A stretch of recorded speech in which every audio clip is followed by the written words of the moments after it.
我成長於一個牧師嘅家庭，唔知點解我細個當嗰啲嘅 uncle auntie 話小康，第日你大個做牧師啦，我就會好抗拒啊！我有一種好排斥嘅感覺。我爸爸係牧師啫，點解我又要係？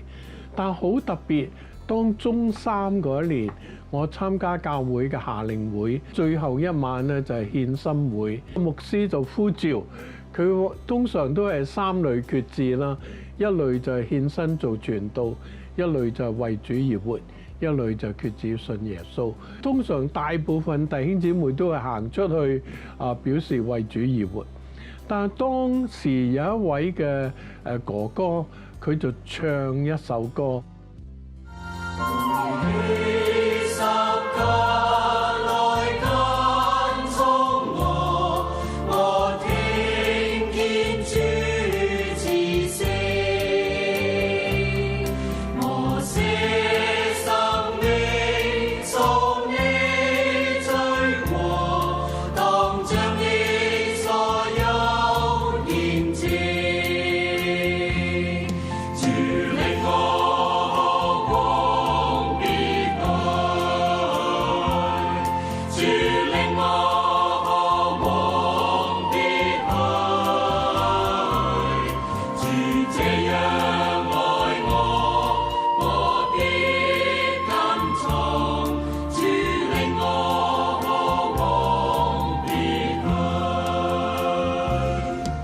我就好被嗰個歌詞感動，我覺得我有一個感召啊，就係神啊，我好願意你派我去邊我就去邊，於是我就行出去做咗一個全時間嘅奉獻。但係當時我都未諗住會讀神學，我只係話我將我嘅前途交在主嘅手中，求主嚟到引領。直到我去台灣讀大學，咁喺台灣嗰幾年，我就好參與校園團契嘅工作。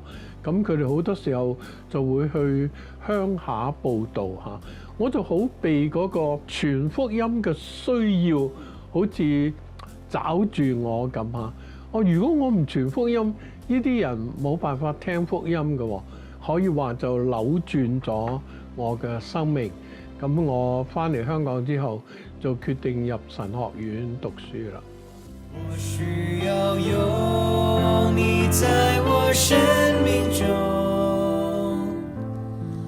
好讓我一生能學你的樣式，使我能成為你所喜悅的兒女，使我的生命能夠展現你榮耀。我1976年就神學院畢業，我就返去自己嘅母會做傳道人。我做咗3年之後，教會就按立我做牧師。由於我哋當時嘅主任牧師呢係移民美國，所以可以話係幾突然嘅嚇。於是一位比較年長嘅牧師做堂主任。咁所以當我被按立做牧師嘅時候，我第一個嘅感覺就話我唔識做㗎喎，我都唔知點樣去做。咁我好想學多啲嘢，好想跟一個師傅，但係由於嗰位有經驗嘅主任牧師都移民，所以變咗我當時可以話係唔係好多人去跟啊。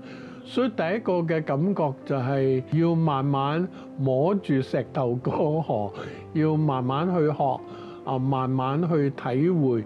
所以我諗都係好感謝神，讓我有機會可以去嘗試做唔同嘅嘢，咁一路做一路學啦嚇。而且係我做咗牧師之後1年幾。教會就委任我做主任牧師，咁係更加驚，覺得好重嘅擔子。我相信完全係出於神嘅恩典，一路帶領，所以我可以話喺我按牧之後，我係邊學邊做咁樣啦。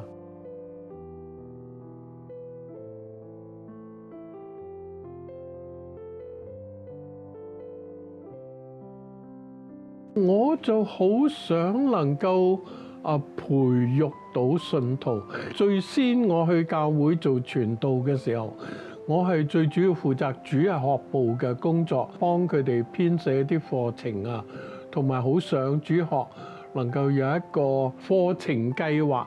譬如你嚟讀主學，第一年你應該讀乜，第二年讀乜，第三年讀乜，慢慢希望佢哋喺聖經信仰基礎上面能夠打得好。另外一個嘅題目就係宣教啦嚇，因為耶穌基督俾教會嘅就係呢個大使命，叫我哋往普天下去傳福音。咁除咗海外差傳之外，另外就關心國內嘅需要。慢慢我哋就開展咗，無論係海外嘅宣教，另外就係我哋喺國內做一啲交流嘅事工，關心一啲有需要嘅地方，我哋幫佢哋建堂啊，同埋係派一啲弟兄姊妹去做一啲嘅晚會，做一啲交流培訓嘅工作啊等等。咁我都好開心嘅，就見到教會慢慢獻身做宣教士嘅人係越嚟越多，同埋我哋能夠差派更多嘅宣教士去唔同地方嚟到去為神工作啦。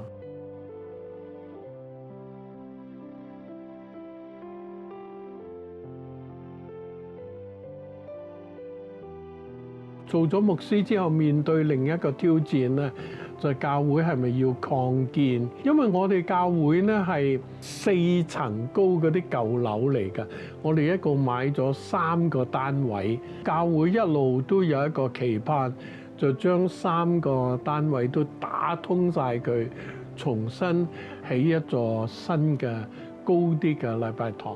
由於當時咧係1980幾年。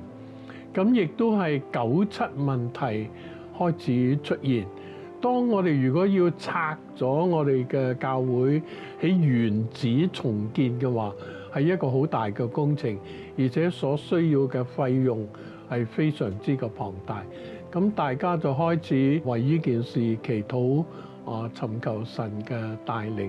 咁我記得咧，當年教會喺執事會嘅決定底下咧，就係召開會友大會投票決定係咪要重建啊？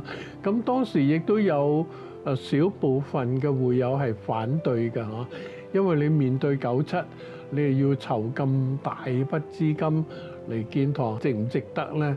但係神好奇妙，結果我哋係7成幾嘅會友通過贊成喺原址重建。於是我面對一個好大嘅挑戰，就係呢個教會重建嘅工作啦。彼此相愛，彼此代求，如遇巨浪牽手一起跨過，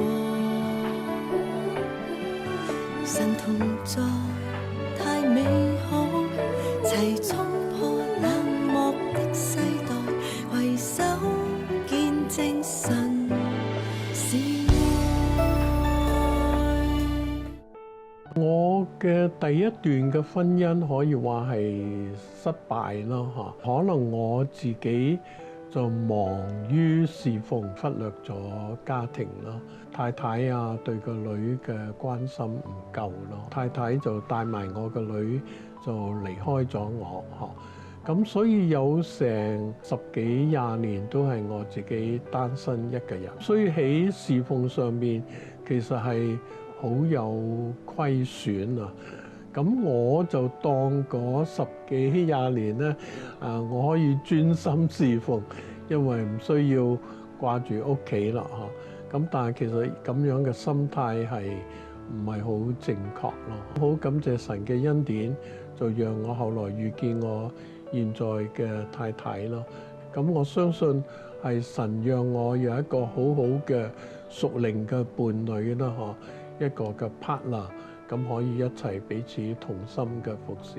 所以我好感謝神係為我預備一位好好嘅妻子啦，咁佢可以提醒我扶持我，亦都係我哋兩個人一同分享一同成長。亦都有一段時間我自己係做得唔啱嘅，我有得罪神嘅地方，我有我軟弱嘅時刻咯。咁所以都係喺我哋生命裏邊會有唔同嘅階段咯。但係神係好有恩典喺我哋唔同嘅境況下佢會管教我哋咯，亦都可以話係神用佢好大嘅憐憫幫我哋去度過唔同嘅階段咯。咁所以都對我嚟講係有好深嘅學習同埋一個好大嘅提醒。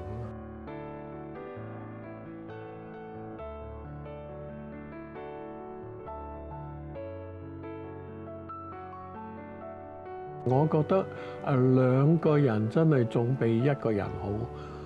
特別係我有一段嘅時間都係我自己一個人，冇人同我磨合咁好似乜嘢都係自己要做決定自己一套嘅諗法。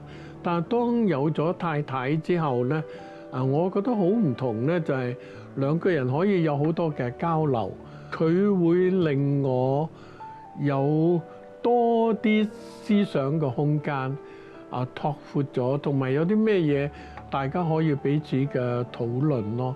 咁就真係豐富咗我嘅思維我嘅生活而且兩個人一齊同心去服侍，係聖經裏邊神為我哋預備嘅。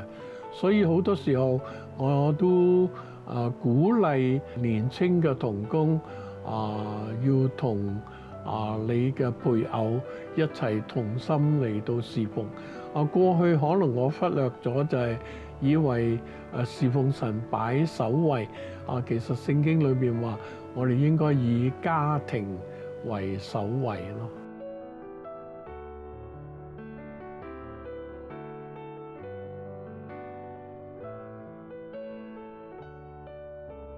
我自己就有一個女，我太太就有兩個女嘅。好開心就係我同太太嘅兩個女建立咗一個好好嘅關係。但係我好遺憾呢，就係我同我個女之間呢係比較疏離嘅。自從我結咗婚之後呢，就我同我太太都日日為我喺美國嘅女祈禱。咁我哋都期盼，如果神開路呢，希望喺以後嘅時間我哋能夠去探佢，同埋希望係能夠重建嗰個關係咯。家人嗰個關係都係好重要，好似喺聖經裏邊話兒女嘅心歸向父親，父親嘅心歸向兒女。咁呢個都係我哋一路以嚟我哋祈禱嘅內容咯。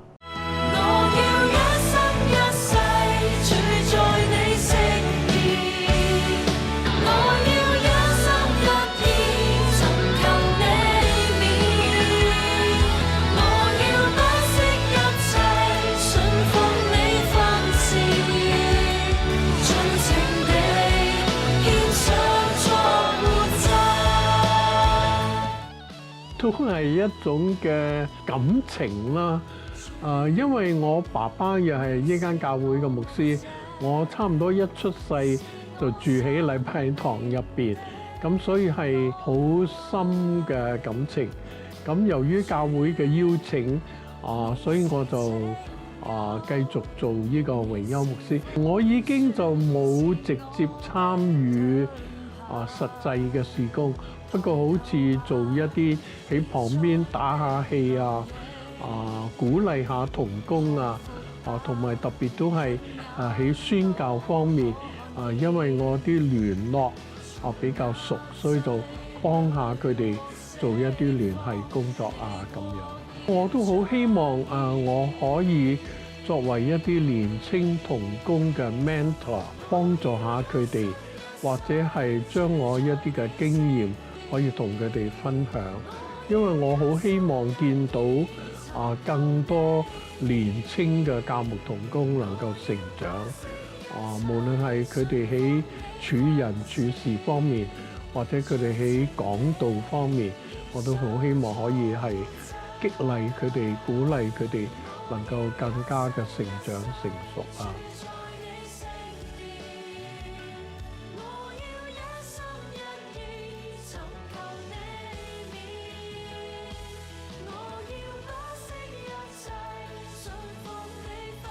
開頭最唔適應咧就係，因為平時排滿晒 appointment 㗎嘛，做完一樣又一樣，今日點解好似冇嘢做咁樣咧？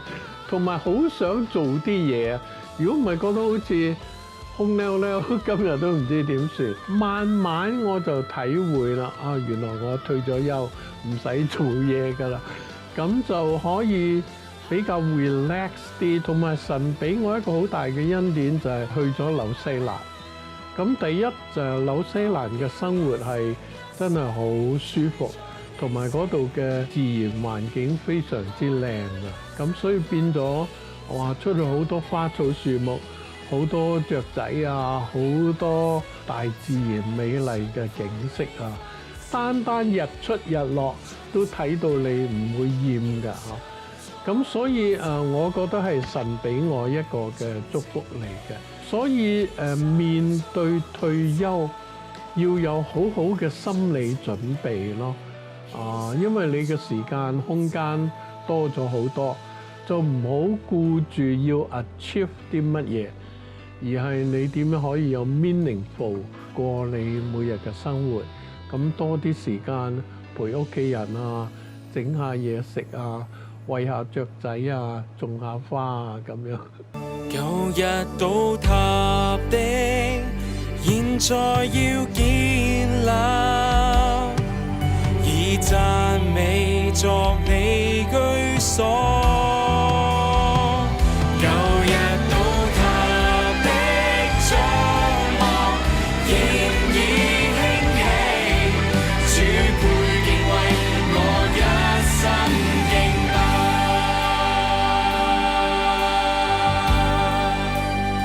退休之後就開始拍呢個講道片嘅一個嘅工作，咁都係有一啲嘅弟兄姊妹鼓勵我。佢話而家啲手機咁方便，你拎住個手機，你一路行路一路拍咁就得㗎啦。咁我就自己試下啦嚇。咁結果都係發覺，咦係一個行得通嘅方法。咁又好多謝有一班後生仔幫我配字幕啊咁樣，繼續可以喺講道上邊去造就弟兄姊妹。所以我就開始一個劉少康陪你讀聖經呢一個嘅計劃啦嚇。咁最先咧逼自己，或者可以話督促自己一個禮拜出一條片嘅，咁都過咗1、2年嘅時間。咁而家就稍為疏咗啲，咁都喺度諗緊到底前邊嘅方向會係點樣。咁希望都係多啲尋求神嘅引導啦嚇，睇下我講啲乜嘢，咁都會喺呢方面希望繼續可以被神所用。另外就以往我係好期待返國內做一啲培訓工作嘅，但係自從疫情之後呢方面就全部都暫停晒，所以將來都要睇下神喺呢方面有乜嘢帶領啦。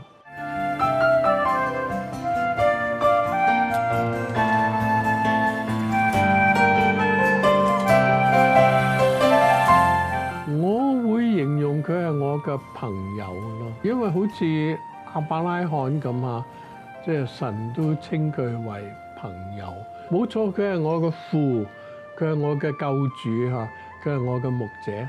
但係我諗更親切啲咧，就係佢係我嘅朋友我哋可以傾偈，佢明白我，佢體諒我，佢接納我咯。